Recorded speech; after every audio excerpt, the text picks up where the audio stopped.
and how I saw very slow signs of drift between me and my relationship with God. We grew up separately. He's older than me. We met once. That did not go well. Live because the universe is what's going to direct me, and the universe is going to be what's going to provide for me. Right? Like the bar scene, those were my friends, and they were my family.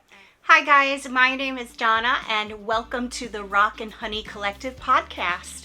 I am so excited that you guys are here. This is our very first season of filming the Rock and Honey Collective podcast series.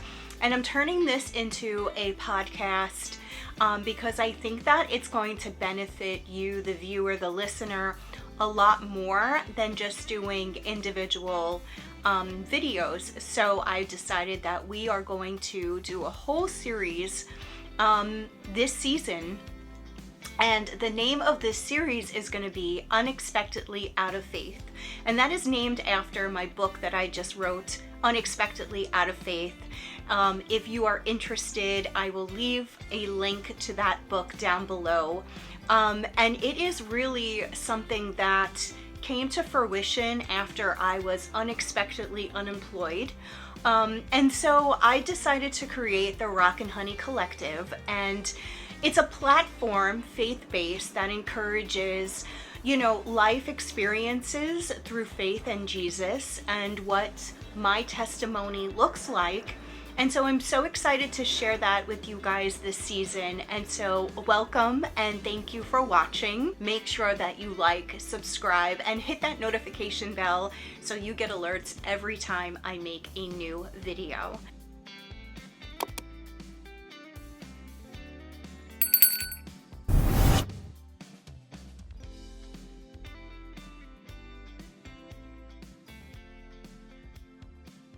So today we're going to dive into a little bit on how one once separated from God truly builds a life without him in it. And for me, I continue to move on from my relationship with God, and I built a relationship, I built a life without him in it. I felt as if he wasn't going to be there for me. I might as well do all of this on my own without him. I don't need him.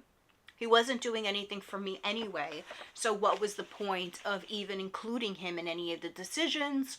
Or I had prayed and nothing had happened. And so as I was growing, I realized that things were slipping through my fingers every single time.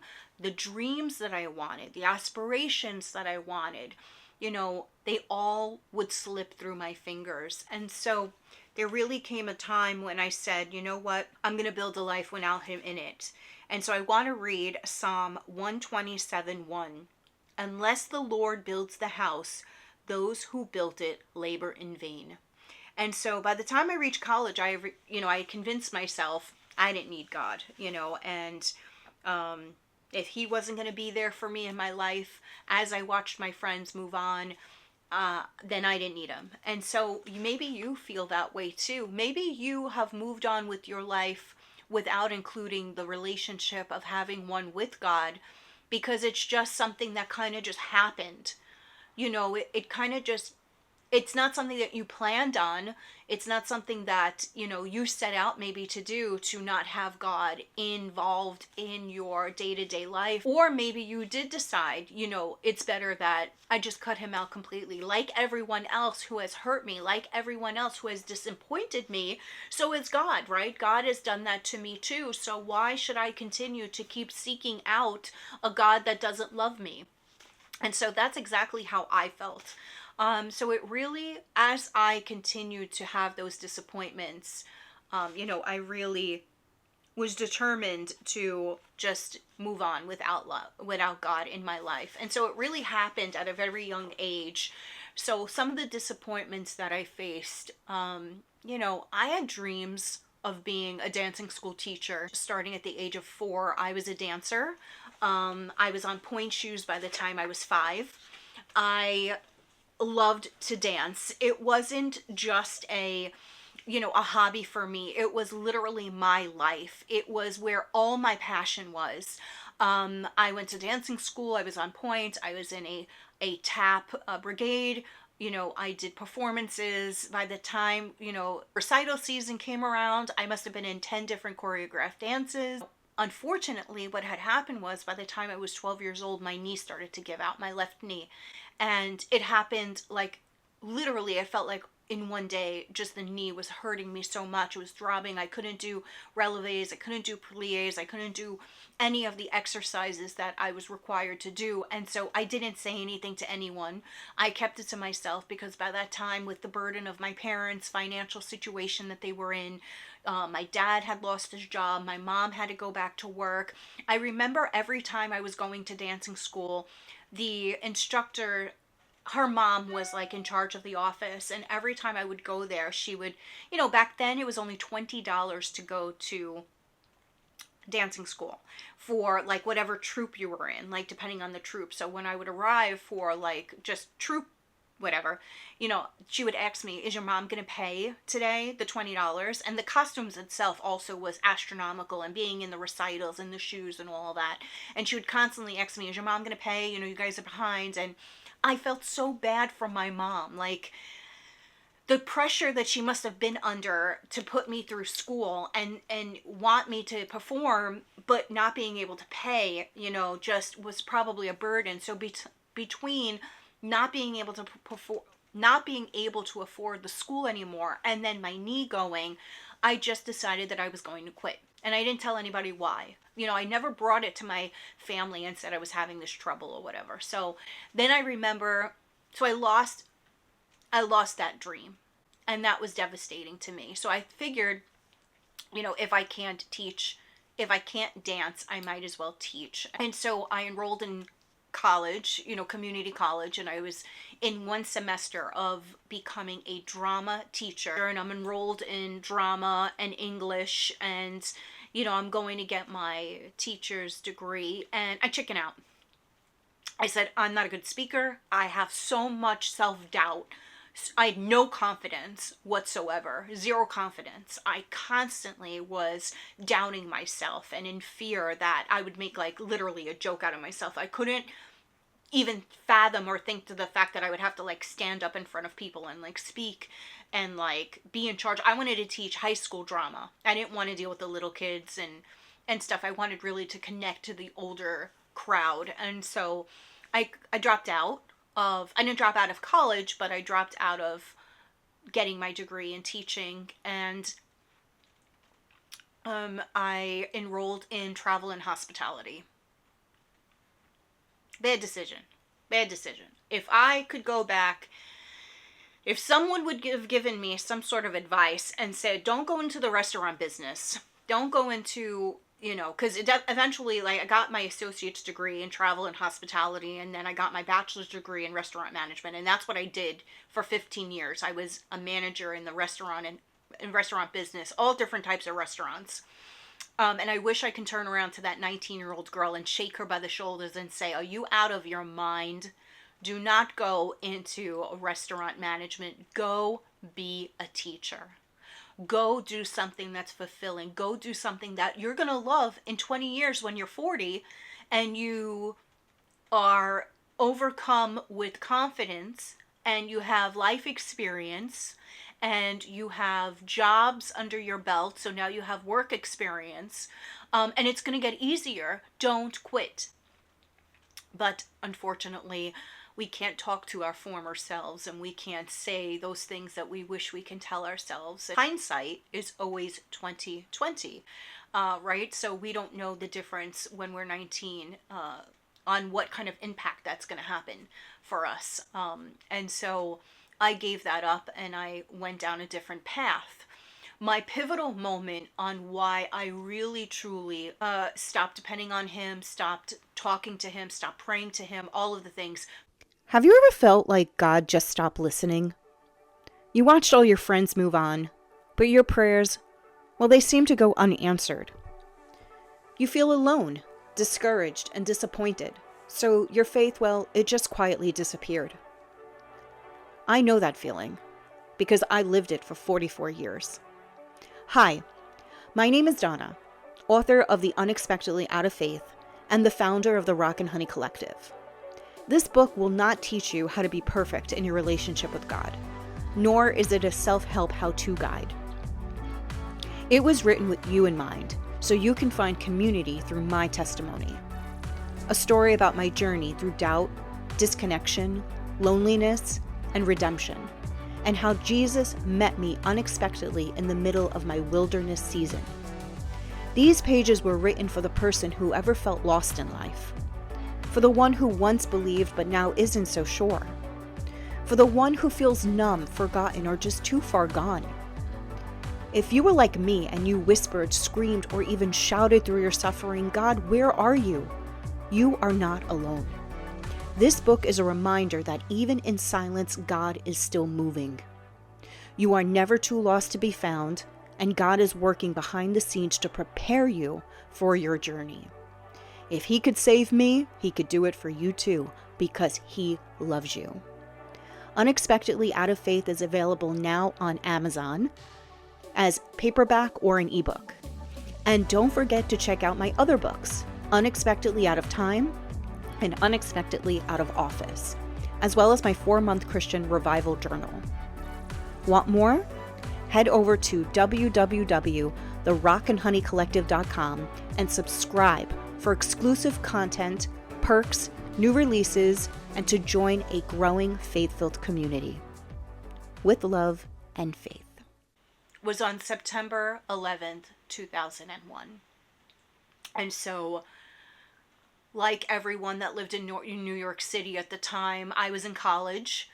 I watched the towers fall from the train going over the George Washington Bridge. I could see down through windows the towers fall right before my eyes, and I sat there for a while on the train because they needed to figure out what was going on. The city was, gutting in lockdown, and they eventually backed up the train and had to get home from Brooklyn. I never made it to school, but I could not believe why God would allow such terror and destruction in our lives. And loss, such serious loss. And I realized God didn't just not love me, God didn't love anybody. Because why would He allow this? And I blamed Him. Why would you allow this to happen to so many innocent people?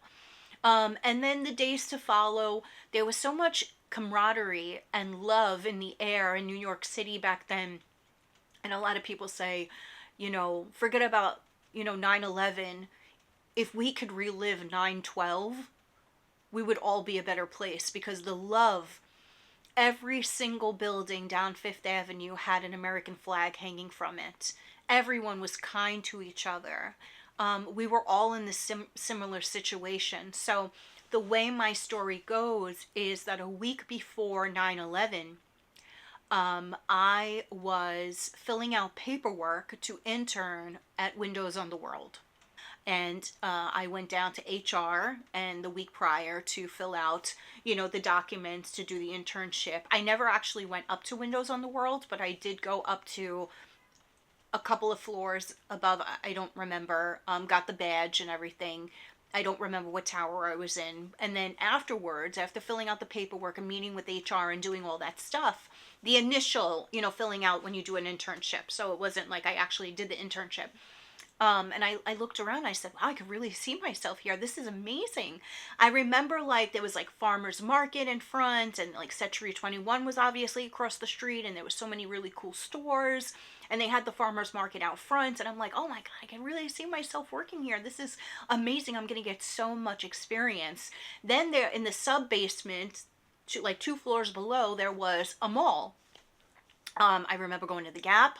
I remember going to eat at Sbarro's. So I just wondered why God did this to everyone, and I hated Him for it because I felt like He just gave up on all of us. Why would He allow something so detestable, so vile, happen to innocent people who didn't deserve any of this from happening? And I looked back, and I wondered why I was spared for so long, because it was a reality that could have been me, and why wasn't it me? Because any one of us could have been in the Twin Towers at any given time if you worked in New York City. You just didn't know why you were there. There were so many reasons and opportunities to go there, whether you were shopping or just visiting family or having lunch. It just didn't matter. And so I always looked back and wondered, but I realized that he didn't do that to us. The enemy did that to us, and God had nothing to do with it. And so I actually had an opportunity. I was working for Outback Steakhouse at the time, and they partnered with local efforts to feed the first responders down at Ground Zero. And I was actually able to go down to Ground Zero and feed the first responders. And there I go, walking in full hazmat suits, face mask, the whole 9 yards, carrying a box of chicken sandwiches down there. And the reality of the destruction that I saw was something that I don't even think I was ever prepared for. The stillness and the quiet and the smell of Ground Zero perpetrated and just stayed with me for my entire life. And back then I didn't carry a camera with me. We didn't have, cameras like we do today. But I'll never forget the visualization. Had I not had just been at Century 21 the week before, I might not have even recognized it. Windows were blown out. Along all the buildings around Ground Zero, there was American flag hanging up. It was before the cross was resurrected, so it wasn't there yet. It was the Sunday right after they fell that I was able to go down there. And so I got to see it with my own eyes, the destruction. And that's when another part of me just got chiseled away, that I just did not want to be part of God. I could not understand why he would leave us and allow such hate happen to us. And it's just something that I relive every September 11th, just like everyone who has lost someone during that time. It was just a terrible, horrible experience to look back. So I vowed that I was going to move on from God. I don't need him in my life. I didn't need him. He wasn't doing anything for me anyway. And so I really dive into that further. Unexpectedly Out of Faith is the book I wrote. It is a raw testimony of my